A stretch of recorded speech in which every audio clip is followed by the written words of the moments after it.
चलिए शुरू करते हैं आज का क्लास। आज हम लोग पढ़ेंगे काव्य खंड का 9वां अध्याय, जिसका शीर्षक है हमारी नींद।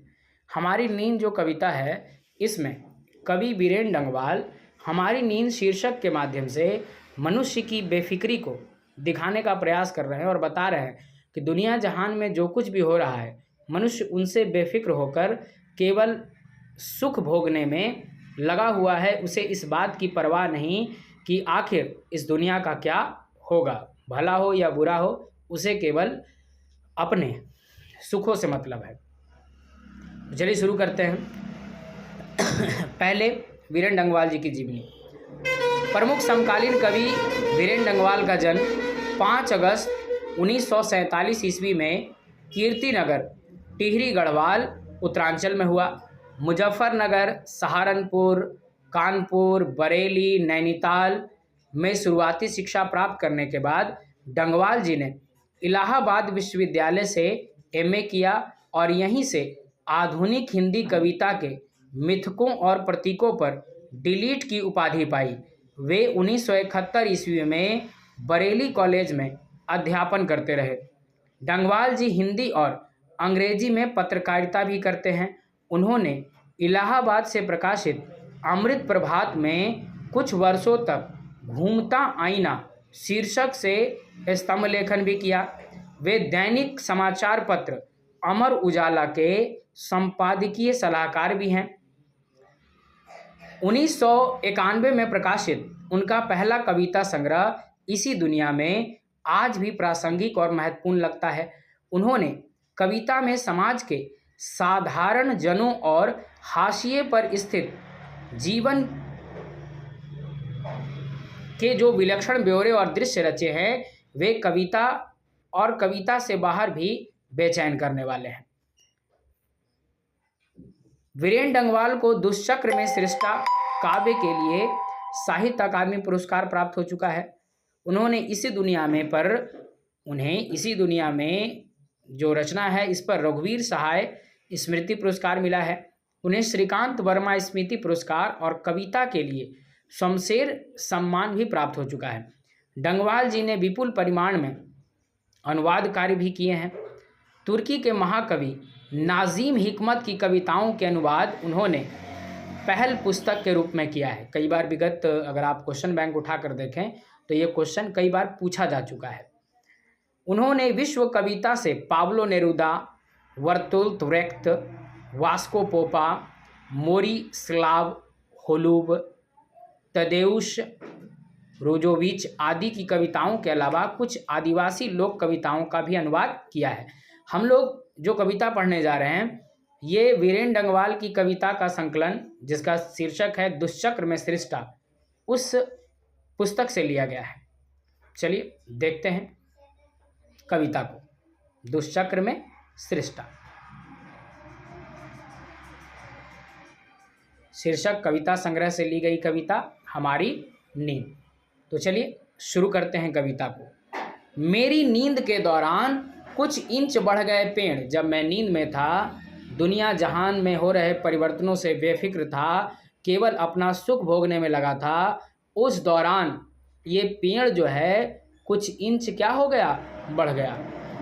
कुछ इंच बढ़ गए पेड़। कुछ सूत पौधे अंकुर ने अपने नाम मात्र कोमल सिंहों से धकेलना शुरू की बीज की फूली हुई छत भीतर से।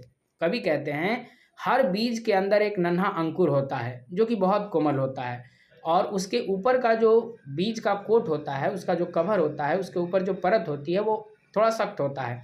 लेकिन वो कोमल अंकुर भी लगातार प्रयास करके उस कठोर बीज के बाहरी आवरण को न केवल फाड़ कर बाहर आ जाता है, बल्कि अगर उसे मिट्टी में भी डाल दिया जाए तो मिट्टी के नीचे से पौधा निकल आता है।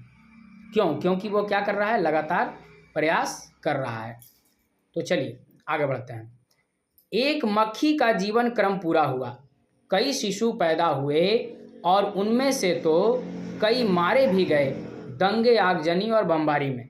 यहाँ मक्खी का तात्पर्य केवल मक्खी नहीं, बल्कि समाज के उन बुरी प्रवृत्ति लोगों को मक्खी कहा गया है जो समाज में आते हैं और बुराइयां फैलाते हैं।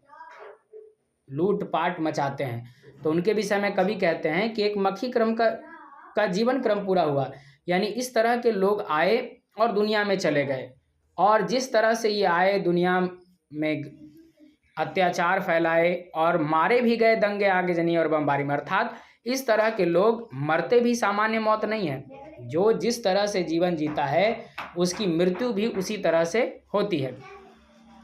गरीब बस्तियों में भी धमाके से हुआ देवी जागरण लाउड स्पीकर पर।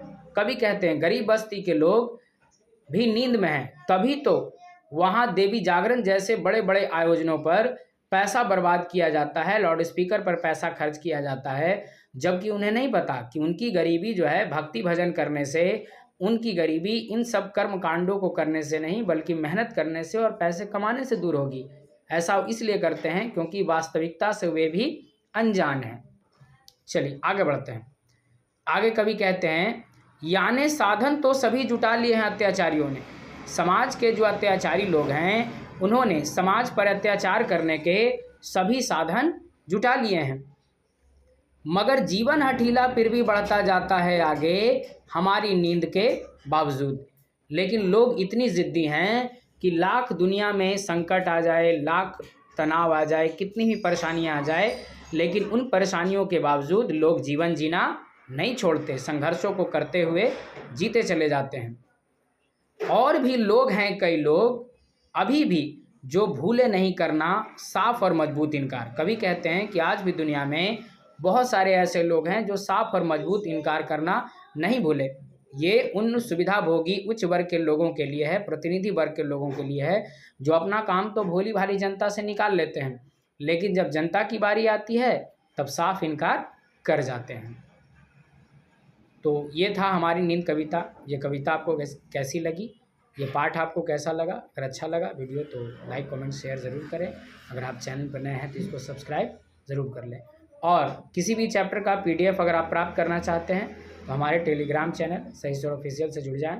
वहाँ आपको ऑब्जेक्टिव सब्जेक्टिव सब कुछ स्टेप बाय स्टेप मिलता चला जाएगा। तो मिलते हैं नेक्स्ट वीडियो में।